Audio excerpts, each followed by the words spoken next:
नमस्कार रामराम मंडळी, श्री स्वामी समर्थ. कशा आहात तुम्ही सगळे? स्वागत आहे तुमचं माझ्या अजून एका नवीन व्हिडिओमध्ये. तर आजचं थंबनेल बघून तर तुम्हाला समजलं असेल ब्लॉग कसा आहे. बऱ्याच जणांचे असं असतं की जे नवीन यूट्यूबर आहेत किंवा जे थोडे जास्त वर्षभराचे जे यूट्यूबर आहेत त्यांचासुद्धा असा प्रश्न असतो की लगेचच आपलं चॅनल मोनोटाईज झालं पाहिजे किंवा मोनोटाईज झाल्यानंतर लगेच पैसे आले पाहिजेत. तर सगळ्या गोष्टींचे कसं असतात माहिती आहे का, त्याची प्रोसेस असते आणि आज आपण त्याच्याचबद्दल बोलणार आहे. मोनोटाईज झाल्यानंतर किती दिवसांनी पैसे येतात किंवा मोनोटाईज कधी होतं किंवा मोनोटाईज चॅनल आधी होतं की परत मग कसे पैसे येतात आपल्याला, की ज्यावेळेस आपलं मोनोटाईज झालं नाही आपल्याला पैसे चालू होतात असं नाही. ॲडसन अकाउंट कधी बनवायचं हे सगळं आहे ना, त्याला खूप सारी अशी प्रोसेस असते. पण ज्यावेळेस मी सुद्धा म्हणजे माझं चॅनल पण मोनोटाईज व्हायच्या आधी ना, तर मला सुद्धा असंच वाटायचं की आता मोनोटाईज झालं की आपल्याला पैसे चालू होतात चालू मोनोटाईज झाल्यानंतर. पण ते कसं होतात, त्याला काय प्रोसेस आहे, त्याला खूप साऱ्या प्रोसेस असतात. आणि मी काय हे पूर्ण यूट्यूबवरची माहिती देणारी वगैरे नाही आहे, पण माझ्या जे मनामध्ये प्रश्न होते आणि एक दोघांचे जे मी प्रश्न ऐकले. आता सध्या आहे ना यूट्यूबवरती तेच सारखं मोनोटाईज कधी होते, डिसमोनोटाईज होते का, काही चुकी केल्यावरती होतं, हे सगळं असं दिलेलं असतं तिथं. तर म्हटलं त्याच्यावर एक छोटासा ब्लॉग बनावं, जे माझ्यासोबत झालं ना ते तुमच्यासोबत होऊ नये त्यासाठी मी थोडीशी माझे जे आहे तेच मी माहिती देणार आहे. कारण मला जास्ती पण यूट्यूबचं इकडे तिकडे नाही, मी पण दुसऱ्या यूट्यूबचं ब्लॉग बघूनच मी तसं माझं तयार केलं होतं अकाउंट वगैरे. तर सुरुवातीला तुम्हाला कधी आपल्या मनात असं वाटतं की जाऊ दे सोडू यार, यूट्यूब सोडून द्यावं. असं कुठं असतं का की आपण एवढ्या मेहनतीने ब्लॉग वगैरे बनवतो, शूट वगैरे घेतो, एडिटिंग वगैरे करतो. आता ज्यावेळेस हे सगळं आहे ना, मी आधी दुसऱ्याच्या बाबतीत बघत होते की असं मला विश्वास नव्हता वाटायचा की अरे एवढे पैसे येत असतात, किंवा असं पण असतं की मग खरंच एवढे पैसे येतात का, आणि यूट्यूब मोनिटाईज झाल्यावर पैसे देतात का. पैसे येतात पण त्याला व्ह्यूज येतात, मग आपल्या चॅनलवरती व्ह्यूज नसतात. मग आपण कसं होतं, आपण सगळं व्ह्यूज नाही आले की आपलं मन नाराज होतं आणि आपल्याला असं वाटतं जाऊ दे चला हे सोडून द्या. पण तुम्ही खरं सांगते मी, तुम्ही सोडून नका देऊ. जे पण तुमचं जिथून तुमची सुरुवात झाली आहे ना तिथे तुम्ही डेली ब्लॉग टाका किंवा शॉर्ट व्हिडिओ टाका, आणि पण ते डेली अपडेट राहा यूट्यूबवरती.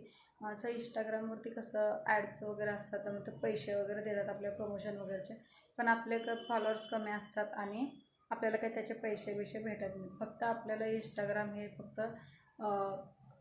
एक प्लॅटफॉर्म आहे की आपण सोशल मीडियावर आहे हे समजण्याचं प्लॅटफॉर्म आहे ते.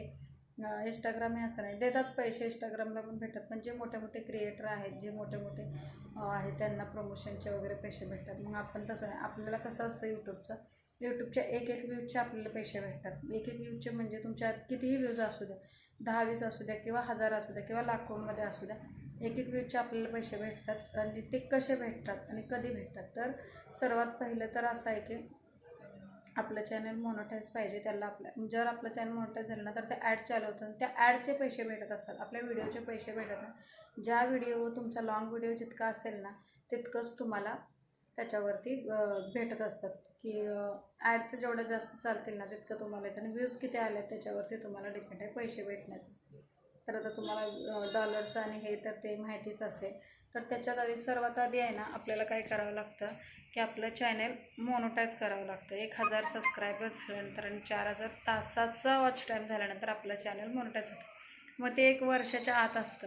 मग आपल्याला कसं कधी काय होतं की 1 वर्षापर्यंत पण आपलं ते वॉच टाईम वगैरे कंप्लीट होत नाही आहे, कारण आपल्याला व्ह्यूज कमी आल्या की आपल्या मनात असं येतं की नाही बाबा आपल्याला तर व्ह्यूज येत नाही, तर चला मग आपण हे सोडून द्यावं. पण तसं न करता जर तुम्ही कंटिन्यू क्वांटिटी ठेवली तर तुमचं जे पण काही विषयावर तुम्ही व्हिडिओ बनवत असाल, ते कॉमेडी असेल किंवा घरचं असेल, फॅमिली असेल किंवा इतर कुठलं तर तुम्ही इकडचं तिकडचं जरी दाखवत असाल तर ते तुम्ही कंटिन्यू ठेवलं पाहिजे. लगेच आधीच्यामध्ये डिलीट नाही केलं पाहिजे चॅनल, किंवा सोडून नाही दिलं पाहिजे. जर तुम्ही आधीमध्ये 15-20 दिवस चॅनल सोडला आणि मग परत ब्लॉग टाकला, परत 15-20 दिवस बंद केलं, तर तसं न करता कमीत कमी तुम्ही शॉर्ट व्हिडिओ तरी रोजच्या रोज डेलीचं अपलोड करा. रोज 2 ते 3 व्हिडिओ अपलोड करा शॉर्ट, किंवा 2 तरी करा, एक सकाळी एक संध्याकाळी, असं एक टायमिंग फिक्स ठेवा.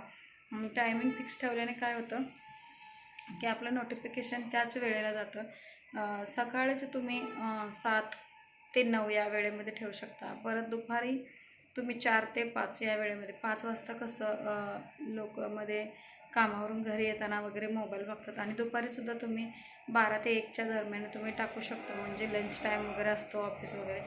पण शाळेतल्या मुलांना म्हणा किंवा जे यूट्यूब बघतात त्यांच्यासाठी ते टाईम फिक्स नाही. त्यासाठी तुम्ही 4 ते 5 किंवा 5 ते 6 या वेळेमध्ये तुम्ही मोबाईल तर अपलोड करू शकता व्हिडिओ. आणि चॅनल मोनेटाईज करण्यासाठी तुम्हाला तर क्रिएट एरिया माहितीच आहे. आता अडसन अकाउंट आपलं कधी बनतं, ज्यावेळेस आपलं $10 की बनतात त्यावेळेस आपलं ते अडचण अकाउंट बनायला ऑप्शन येतात आपल्याला, जे आपल्याला गुगलवरून बनवावं लागतं. जसं जसं तुमचं चॅनल मोनेटाईज होईल ना तसं तसं तुम्हाला समजूनच जाईल. पण ते अडचण अकाउंट आपल्याला व्यवस्थित करावं लागतं. त्याच्यातलं एक जरी प्रोसेस चुकली तर मग डिसमॉनिटाईज होतं, परत 21 दिवस थांबावं लागतं. नंतर ते माझ्यासोबत झालं होतं, कारण मलाही सुरुवातीला माहिती नव्हतं. तुमचे जे काय आधार कार्ड असेल, पॅन कार्ड असेल, आधार कार्ड अजिबात चालत नाही आहे. तुमचं वोटिंग कार्ड किंवा आणि तुम्ही एजला 18 वर्षाच्या वरती पाहिजे, 18 वर्षाच्या कमी चालत नाही आहे. जर तुम्ही स्वतः 18 वर्षाचे नसाल तर तुम्ही तुमच्या घरच्यांचासुद्धा कुणाचं तरी अडचण अकाउंट बनवू शकता.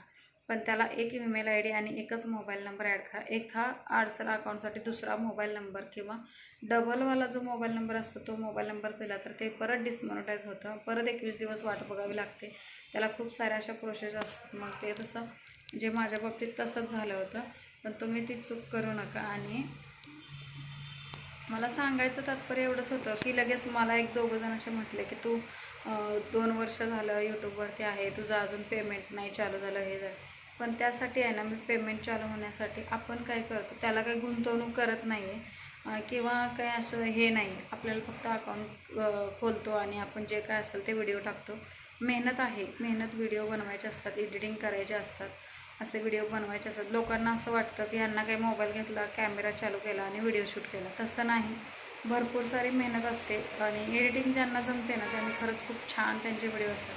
तुम्ही फॅमिली ब्लॉग टाकू शकता, रेसिपीचे टाकू शकता, तुमच्या ताईचे, आईचे सुद्धा असं तुम्ही बनवू शकता. पण आणि तुम्ही स्वतः जरी क्रिएटर असाल तरी टाकू शकता. पण माझं एक म्हणणं, जर तुम्ही यूट्यूब चॅनल जर चालू केलं ना तर तुम्ही लगेच यूट्यूब चॅनल बंद करायच्या भांड्यामध्ये पडू नका, जेणेकरून तुम्हाला आहे ना बंद केलं की मग असं आपलं मन खचून जातं. जर तुम्ही डेली कॉन्टेंट ठेवलं ना तर तुमच्या व्ह्यूज आपोआप वाढतात आणि मग तुमचं चॅनल मोनेटाईज होतं आणि मग ते सबस्क्रायबर पण वाढतात आणि सगळंच होतं. मी सुद्धा माझं चॅनल असंच, मला 1-1.5 वर्ष झालेलं आहे. माझं चॅनल मोनेटाईजसुद्धा झालं आहे आणि मला डॉलरसुद्धा जमा होतात. ते जोपर्यंत अडचण अकाउंट वगैरे सगळं माझं रेडी आहे, म्हणजे की मी सगळं बनवून घेतलं, म्हणजे तेव्हा मला समजेल की $100 झाल्याशिवाय आपल्याला मंथली असं पेमेंट काढता नाही येत. ज्यावेळेस तुमचे $100 होतील त्याच वेळेस तुम्हाला ते पेमेंट काढू शकतो आपण. तुम्ही तुमचं बँक अकाउंट वगैरे सगळं आधी तुम्हाला येतं आणि मग $10च्या नंतर तुम्हाला अकाउंटचं ऑप्शन येतं. कधीकधी जास्तसुद्धा डॉलर जमा व्हावे लागतात, मग ते ऑप्शन येतं. तिथे जिथे आपले डॉलर दिसतात ना गुगलला, ॲडसन अकाउंट टाकायचं आणि मग तिथे बघायचं. मग तिथे तुम्हाला जे डॉलर दिसतात ना त्याच्या बाजूला असतं ॲड अकाउंट असं येतं. तर तुम्ही आपलं तिथे जी काय माहिती असेल ते भरून आपण अकाउंट तयार करू शकतो. लक्षात ठेवायचं की एक मोबाईल नंबर 2 जागी यूज करायचा नाही आहे. ईमेल ID सुद्धा आपल्याला तीच हवी जी तुम्हाला त्याचा पासवर्ड वगैरे सगळं माहिती असेल.